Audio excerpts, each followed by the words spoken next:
Okay, next I'm very pleased to welcome Dr. Jasmine Sandhu from UCL. Yep. MSSL.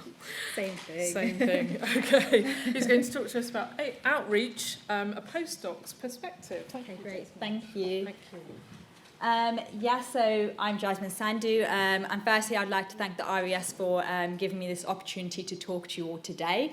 I've prepared a few slides talking about my personal experience with my outreach activities and how that fits into my research career.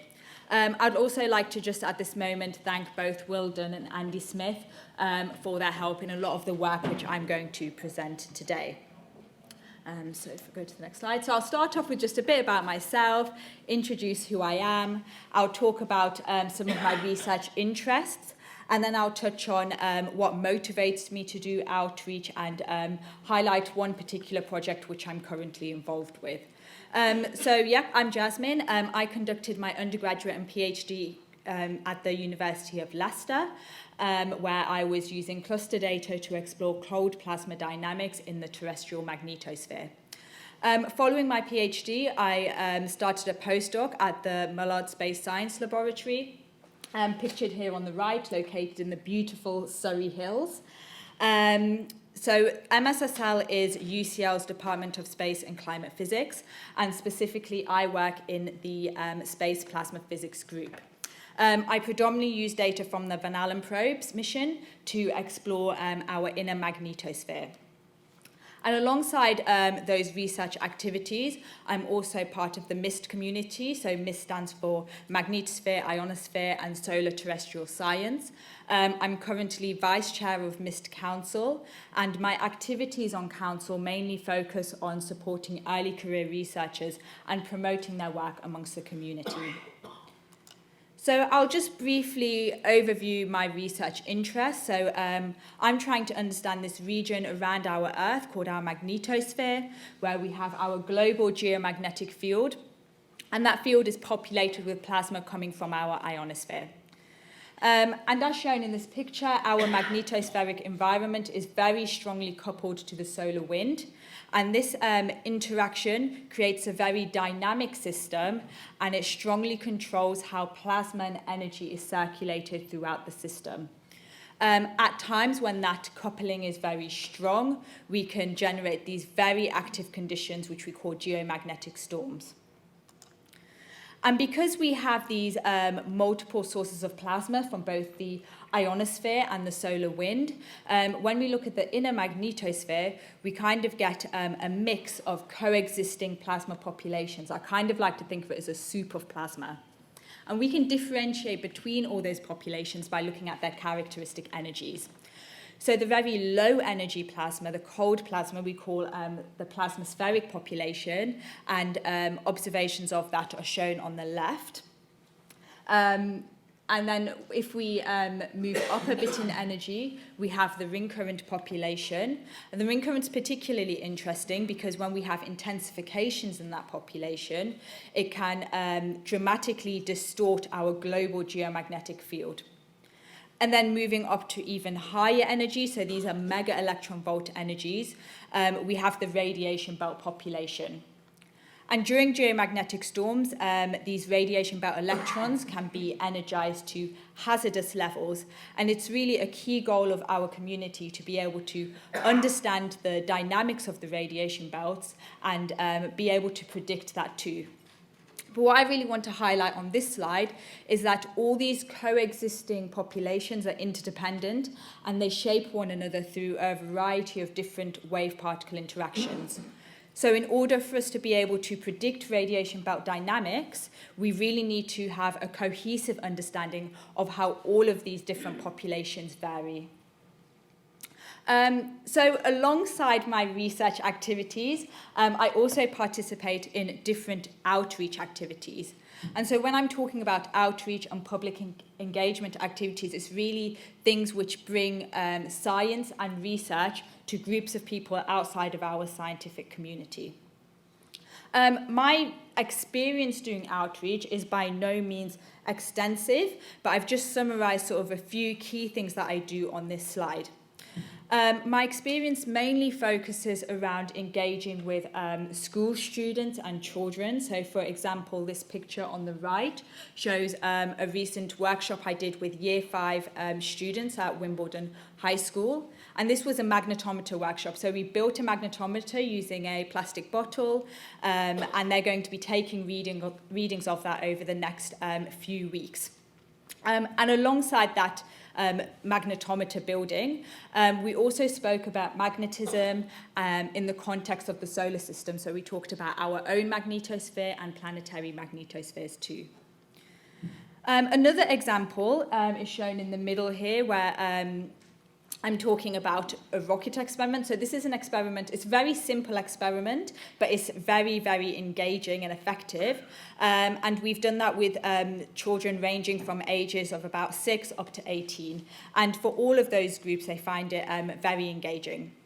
And alongside doing that very simple rocket experiment, we also talk about the aurora, how it's formed, why it's important, different ways we can observe it, and how we can use sounding rockets to really understand the auroral dynamics.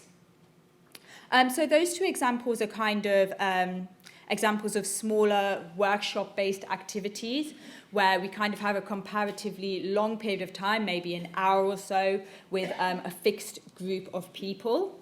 On the other end of the spectrum are these much larger events, for example, science fairs, where we are able to reach and engage with a much larger and diverse audience covering different age ranges and from different backgrounds.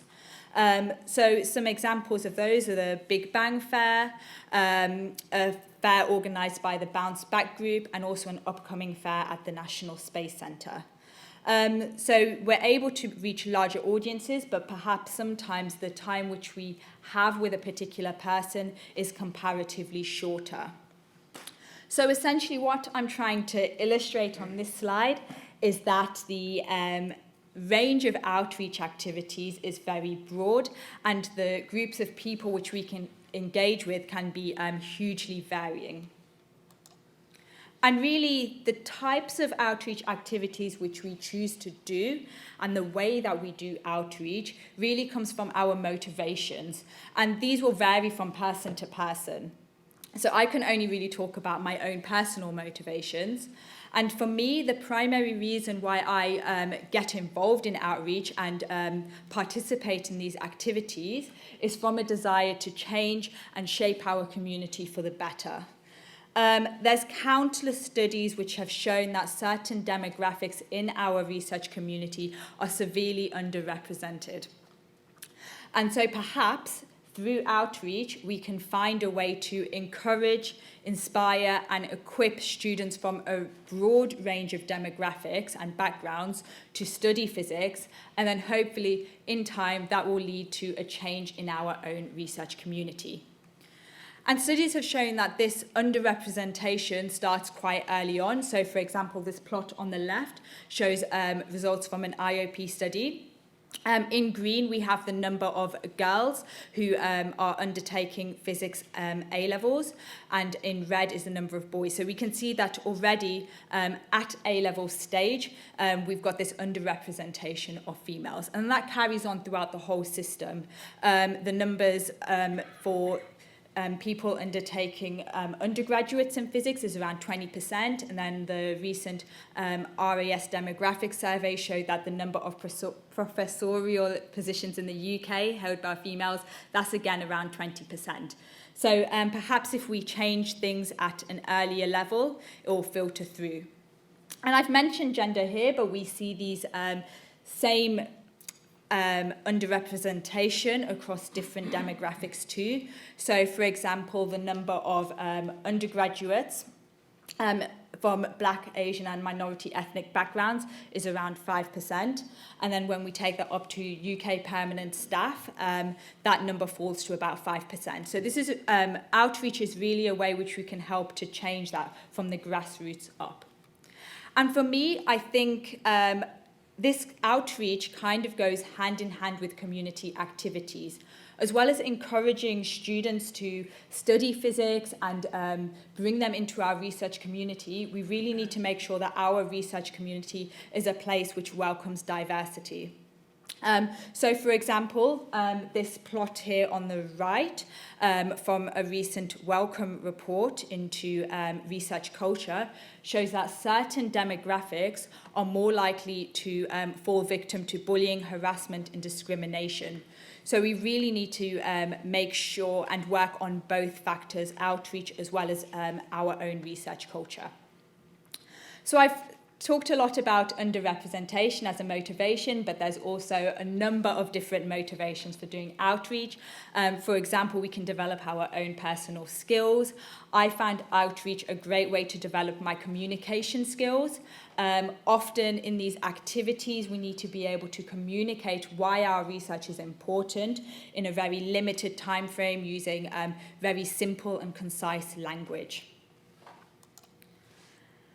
So now I'm going to talk about one particular project, which is kind of the main focus of my outreach activities at the moment. And this is the Orbitz project, which you may have heard of before. So Orbitz is a scheme run by UCL researchers. And essentially what it does is it brings together PhD and PDRA researchers with GCSE and A-level students. They then collaborate together working on real current research projects. And on this slide, I've listed the key aims of that Orbitz scheme. So, for example, they try to address these diversity issues, and so when they select students to take part in the scheme, they particularly focus on students from underrepresented demographics. They also address this issue we have that there's not enough teachers with a physics background teaching in schools. So, for example, if a school doesn't have a teacher with a physics background, this scheme will allow those students to be in contact with researchers with that subject-specific knowledge. Having students being able to meet and work with scientists help challenge some of these harmful misconceptions and stereotypes that they have. It provides them with real and relatable role models. And just on the other side of things, it also provides the researchers with the opportunity to develop certain skills which they may not normally get. So, for example, they've listed here leadership and people management skills. So far, the Orbitz project has worked with 24 different schools, and in total it's reached about 250 students. The researchers come from MSSL, UCL, as well as Lancaster University. And the projects which have been completed under this Orbitz scheme are wide-ranging, including both magnetospheric science and exoplanetary research, just to name a few. These charts here on the top right also show how for some demographics such as gender, they're close to their diversity targets, but they note that moving forward, they need to work further on certain other demographics where they've got underrepresentation. So, for example, disabilities or learning difficulties. At the end of each year, the students also have the opportunity to present their research where all the schools come together. And this is just a picture of some of the students from last year. So what project have I been doing under the Orbitz scheme? So I've been working with Andy Smith, who's also at MSSL, on this project where we're exploring how the plasma pores and the plasmasphere changes during geomagnetic storms. So on the right, I've got some observations of the plasmasphere taken by the IMAGE spacecraft. And essentially where we see brighter green colours, that means we've got higher density there. So firstly, I think this has a laser pointer on. Here, we've got an set of observations of the plasmaspheric population before a geomagnetic storm. And we can see that it forms quite a nice blob around the Earth. And then if we take another observation after a geomagnetic storm, which is shown here on the right, we can see that that plasmasphere has become significantly distorted, and that boundary, which we call the plasma pores, has moved significantly inwards closer towards the Earth. The question which we posed in this project is how does that boundary change during geomagnetic storms using a more statistical approach? And we can answer that question using observations from the Van Allen probes. So the Van Allen probes were a set of 2 spacecraft in an equatorial orbit around the Earth, and they operated for about 7 years with a 9-hour orbital period. And here we just show an example time series from one of the probes where we've plotted density on the y-axis. And we can see that initially the probe is in the plasmasphere, the high-density plasmasphere. It then encounters that plasma pores boundary where we can see that the density sharply drops off with orders of magnitude. And then afterwards, it's outside the plasmasphere and the density is very low. So with these students, we worked with them to develop their own Python coding skills, and they were able to plot out time series like this and identify those boundaries for multiple geomagnetic storms. And here I'm showing some very, very preliminary results from those students' analysis. And this basically shows how the plasma pores changes during a storm. So this is the St. Patrick's Day 2015 storm. The top panel shows ground magnetometer indices, and we can see around this time the geomagnetic field is becoming very disturbed, an indicator of a geomagnetic storm. And then on the bottom panel, we plot the radial location of that plasma pores boundary, where the extent of the line indicates the thickness of that boundary. So if I just go back, using this technique, not only can we identify the location of that boundary, we can also look at the thickness of it as well. And that's what's plotted on the bottom panel. So usually for typical times and before this geomagnetic storm, that plasma pores boundary is located at around 5 or 6 Earth radii. And we can see here that following the storm in the recovery phase, the boundary has moved significantly inwards and is now located around 3 to 4 RE. So this type of analysis and results like this will really help us understand how that plasma pores changes during storm times. And so taking part in this project has really highlighted the benefits for the students. As I mentioned before, we've developed their coding skills. They were all able to produce their own Python code to analyze this data. So they've also developed data analysis skills as well. They're very familiar with the Van Allen probes data sets, and they've also worked with solar wind data and ground magnetometer data as well for contextual information. And we're also hoping to incorporate some SuperDARN data in there too. We've developed communication skills. All the students present their findings to each other in our sessions, and they'll also have the opportunity to present their findings at the upcoming Orbitz conference this spring. And finally, they've had the opportunity to meet a range of different researchers. They meet both me and Andy every week, and the picture here that I'm showing on the right shows where they were able to Skype and chat to Lauren Blum from NASA Goddard. She's leading a new inner magnetospheric space mission. So this is really a chance for them to see the range of different careers that are available, and also talk about different career paths that we've all taken. So I just want to sort of finish off now with some concluding thoughts. I just wanted to highlight that the work which I've shown today is really part of the wide array of outreach activities which take place in the MIST community. If you do want to find out more about all the different outreach which is conducted in our community, you can find that on our website or talk to me afterwards. Overall, my experience doing outreach has been overall for me very positive, and I feel like I gain a lot every time I do it.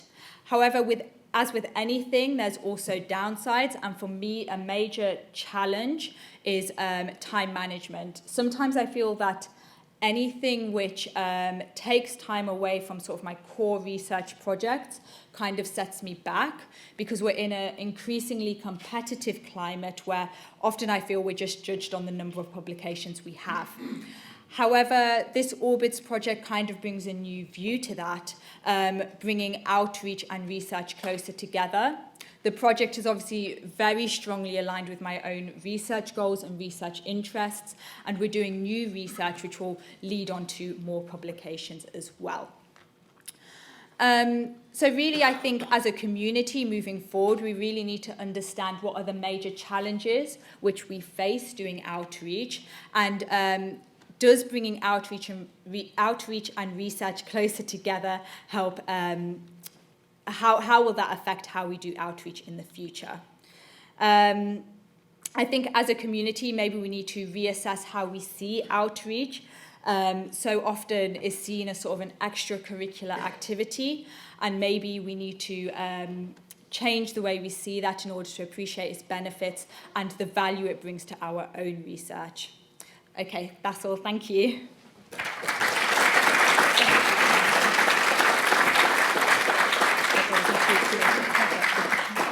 Thank you very much, Jasmine. That was a really engaging and very clear talk. So any comments or questions from the audience? Yeah. Yeah, you hit it right on. Very engaging indeed. I think the beauty of that is the fact that young people see the relationship between the aurora and how it plays come from the bigger picture. So it really does spark an interest in people. I was just wondering on one little thing here. Being faced with so much data, etc., how are you picking the right sort of areas so that students look at this for the first time, aren't scared and start to engage rather than being daunted by too much? Yeah, so because the Van Allen probes is a data set which I'm already familiar with, and we've already got lists of when storm times are happening, we kind of pre-filter the data for them. So it's not, and we guide them a lot so they know what features they're looking for. So that helps. So we don't just kind of throw all the data at them at once and leave them to it. We meet with them every week, and the idea of them presenting their results regularly makes sure that we're all on the same track and no one's kind of going down the wrong path. I just like a little comment also is the fact that it's nice to know that even if they don't go in to further research or anything like that, that they actually understand what's around them, and that is a key bit which you're enhancing. So it's very good. Well done. Thank you. There's one question and then Steve after, so just to the back there, sorry. Thank you. Yep, Steve, yep. Did you have a question? Yeah. Hello, thank you for your very engaging talk. I thoroughly enjoyed it. It's just a second derivative question from Q, really. When you were talking about who you covered, you said there were small workshops and then big gatherings like science fairs, freshers fairs, etc. Who puts that together for you? Because there's a lot of work needed to establish who it is you're going to cover, as well as their appropriate level of scientific expertise. So that's a job in itself, isn't it? Yeah, so I work at MSSL, and we get a lot of people approach us, and usually it's PhD students and postdocs who take on the task of organising that when we want to have a group come and visit us. So for example, we have the scouts and guides and groups like that want to come and visit us, or they'll invite us to go and give talks. The Orbitz project is very big, and I think it's a huge time commitment, and there are a team of people, mainly Will Dunn, who lead and organise that. But yeah, it is a huge time commitment, and it does take a lot of work. Steve, did you have a question? Steve. Yes, thanks again for a nice talk. So yesterday I was taking a group of young people who work with the Prince's Trust around the Royal Observatory in Greenwich. Now these are young people with very, very low social capital. They used to be called NEETs, not in employment, education and training and so on. And I just wondered how you thought your project-based approach could be tailored to people who really know almost nothing. I mean, you're actually trying to just get them some contact with the worlds of astronomy, geophysics, and so on. So Orbitz actually does that quite well, because they specifically focus on schools where the students don't typically go to university or pursue further education. So I think targeting your outreach activities to those groups is a good way to involve people who don't normally engage with science. I don't know if that answers your question. A lot of these people are not in school. They're either excluded or they kept themselves out of school and so on. I mean, they have incredibly tough lives. So it's just, anyway, something to think about. Yeah. Any further questions? Yes, Lindsay. I've already asked the question, maybe I'll get some chance to. Oh, sorry.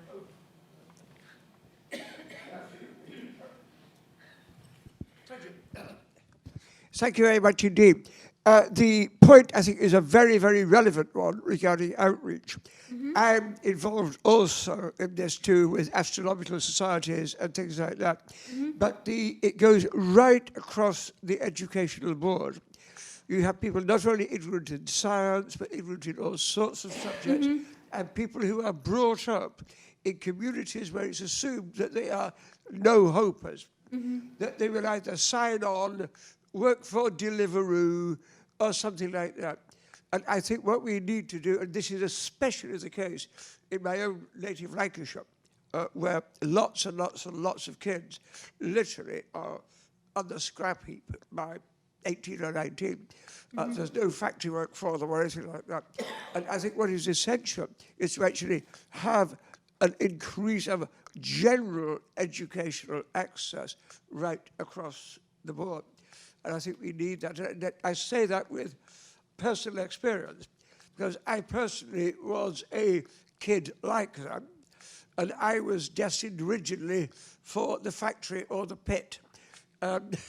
This is a long time ago, it's true, but shall we say I resisted it. And I do what I can to encourage other boys and girls to do the same thing. But we need this outreach, especially in poorer communities. But I think it's an excellent job that you're doing. Thank you. Thank you. Yeah, I just would like to say that we get so many requests for doing outreach, but really I think we need to think about how we use our time, because like I said, it is one of the challenges, and make sure that the outreach that we do is really targeting those people who is going to benefit the most. Thank you very much. Okay, Thanks again, thank you. Jasmine. That was excellent. Thank you.